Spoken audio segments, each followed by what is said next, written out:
Hi guys, my name is Crystal and welcome to my YouTube channel. Now that anybody that knows me knows that I'm not fond of the police.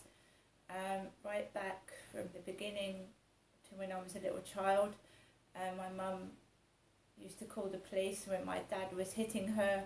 They used to come out to my mum and speak to my dad, who was abusing my mum, and they would believe what my dad said. So I had no faith in the police from a small child. Up in Gloucestershire, I was pregnant with my daughter.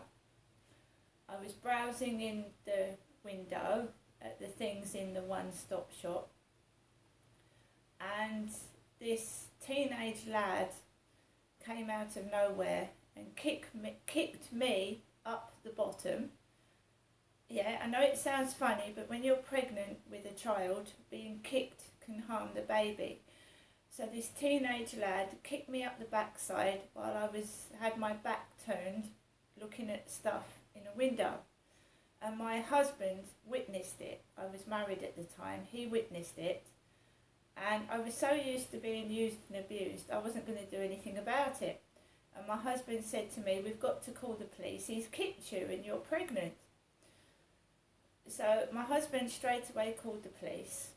Later on, a big, large lady, really obese police officer, came out to the house and had a word with my husband and myself and said she'd see what she could do.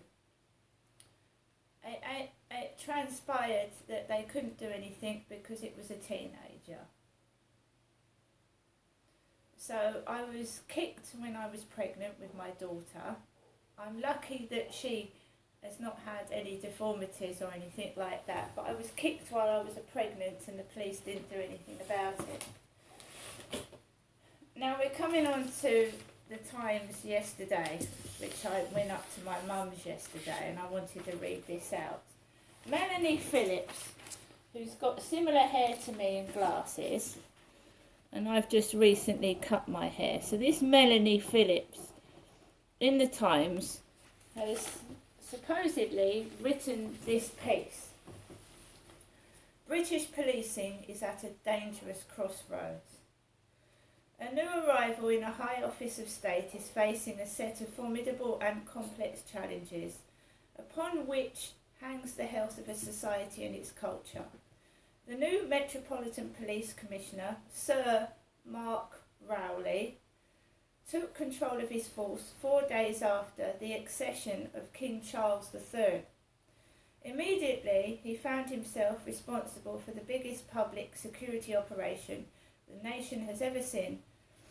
At the Queen's funeral, some 10,000 officers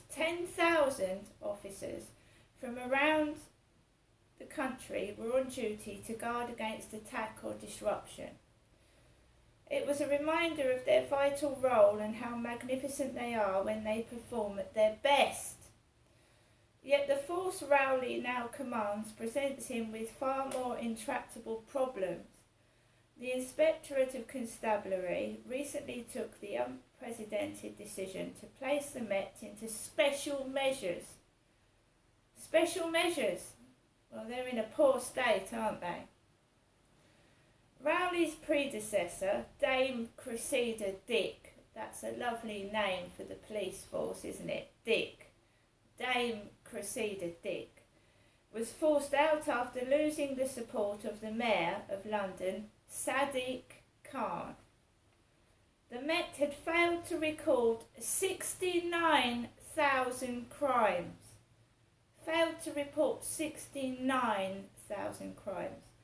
Last year, 30 teenagers were murdered in London. The highest number since records began. So, no offence to the Queen, she's now gone and buried, she's rested in peace with Philip. But they put 10,000 police officers on duty, yet they failed to protect 30 teenagers who were murdered in London. That is the highest number since records began. An official inquiry into an unsolved murder accused the force of institutional corruption. One of its own officers raped and murdered a young woman.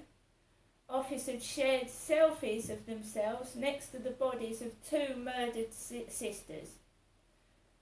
A small group of other officers at Charing Cross Police Station shared a culture of jokes. Jokes?